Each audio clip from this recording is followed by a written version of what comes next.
Allez, aujourd'hui, petite astuce pour pêcher le sandre.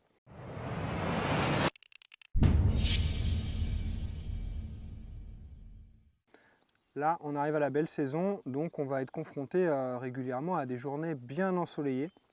Et moi, il y a vraiment un type de coloris qui fait la différence par temps ensoleillé. C'est tous les coloris qui ont une base un peu transparente, très naturelle, qu'ils aient des paillettes ou pas. Là, c'est le Tinsel Brown sur un Slick Shad. Ça, c'est vraiment pour moi, au soleil sur le cendre, une des premières couleurs que je vais mettre à l'eau.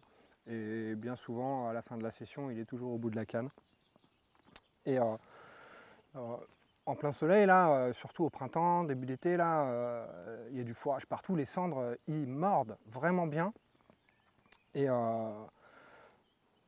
ces petits coloris transparents, évidemment, ça imite le bait fish. Donc, c'est leur base d'alimentation numéro un. Les petites ablettes, les petits gardons, ça dépend ce que vous avez, les petites brèmes. Mais une base transparente, brillante, ça imite parfaitement ces petits poissons-là. Et moi, je pêche principalement le cendre en rivière. J'ai souvent des eaux chargées, vraiment marron. Et j'ai pas peur, quand c'est ensoleillé, le premier coloris que j'envoie là, c'est un Tinsel Brown. Il ne faut pas avoir peur d'utiliser un ton sur ton. Un leurre marron dans de l'eau marron, ça mord fort bien. Donc voilà, essayez de mettre en application là, cette petite astuce, mais en tout cas moi au soleil, sur le cendre, je ne peux pas me passer des coloris naturels, que ce soit dans de l'eau claire ou dans de l'eau chargée.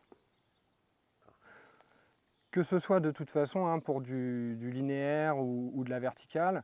Alors principalement en verticale, souvent on utilise des finesses. C'est pareil, ça s'applique. Le coloris naturel, évidemment, il fonctionne, que ce soit au ras du fond en vertical ou un petit peu entre deux eaux à planer. Ce petit coloris naturel qui imite un gardon, là, qui imite un poisson fourrage, qui passe bien dans l'eau, qui a un peu la couleur de l'eau. Essayez, vous verrez.